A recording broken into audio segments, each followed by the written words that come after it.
On va se mettre dans le bon point de vue.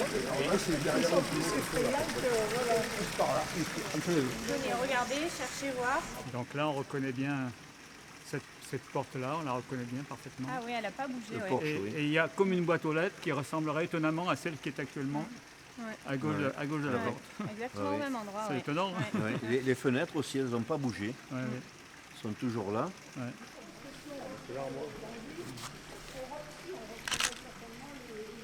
On entend dire que c'est un commerce qui a donné le nom à la fontaine et la place, ou est-ce que c'est pas l'inverse? Il est possible qu'il y ait eu effectivement une auberge. L'Ange peut être comment dire, une enseigne. C'est ça, c'est tout à fait possible. Dans ces temps-là, les enseignes adoptaient facilement comment dire, des personnalités religieuses. Donc l'Ange, Notre-Dame, Saint-Michel, Saint-Antoine, beaucoup d'auberges portaient ces noms-là.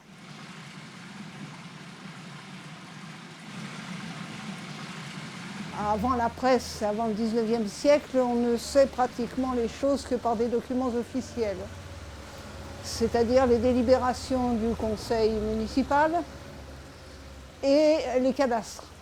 Bon, j'ai étudié effectivement les cadastres de Pertuis, j'ai reconstitué la ville fin 16e, 17e, 18e siècle. Mais ces maisons, elles ont changé de propriétaire à peu près à chaque génération. Elles se sont rarement transmises à plus de 2-3 générations successives. Et donc vous voyez depuis le noyau le plus ancien qui entourait le prieuré de l'abbaye de Montmajour, qui était à ce moment-là seigneur de Pertuis, et successivement les agrandissements. Et chaque couleur correspond en fait à une période d'agrandissement. On atteint le jaune ici, on atteint le XVIe siècle. Ouah, oui. Après, on n'a plus fait de murs d'enceinte, on n'a plus fait de remparts. Hein. Donc ça s'éparpille dans la campagne. La place de l'Ange, elle est là? Par là?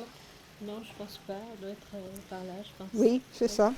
Donc vous habitiez une de ces maisons, Là? Là, viens voir, on était tout seuls.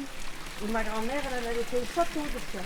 Voilà, mais moi, mes beaux-parents habitaient au fond, complètement. Ah, mais moi, il n'y avait plus personne là. Il n'y avait même Mais pas, c'était barré, c'était tout en ruine. voilà, il n'y avait même pas les marches, c'était qu'un truc là, parce que les chevaux devaient passer par là. On y habitait longtemps. Il y avait de très belles ruines, notamment des Ah, cheminées c'était magnifiques. magnifique. Et du coup, la fontaine, vous vous en serviez? Est-ce que vous avez des souvenirs par rapport à cette fontaine? Non, non, plutôt en bas. Oui, Oui, ça, c'est oui, oui. Il y avait un grand lavoir. Et comme on avait une maison en face, eh bien, on allait tous mettre les bouteilles dans le lavoir, le beurre, tout ça. Voilà. Il faut avoir lu quelque part, mais je me souviens plus bien où, que ça daterait du XVIe siècle, la fontaine de l'Ange. Pas le monument, pas le bâti, hein, l'installation de la fontaine. Ah, ça c'est tout à fait possible. C'est peut-être même antérieur.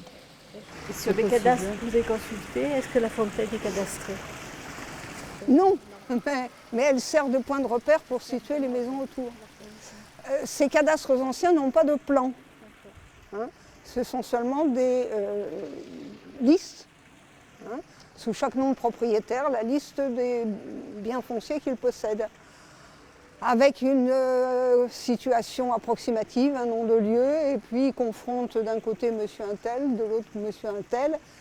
Et avec ça, il faut se débrouiller pour arriver à reconstituer quelque chose. Là, il y avait, à côté de cette maison-là, Oui. il y avait un élevage de vers à soie. Ah, Voilà. Et nous, on était là avec ma grand-mère, elle nous menait tous les jours voir les vers à soie. vous les avez vus, moi je les ai vus aussi. Ici? Pas ici, Oui, mais, oui.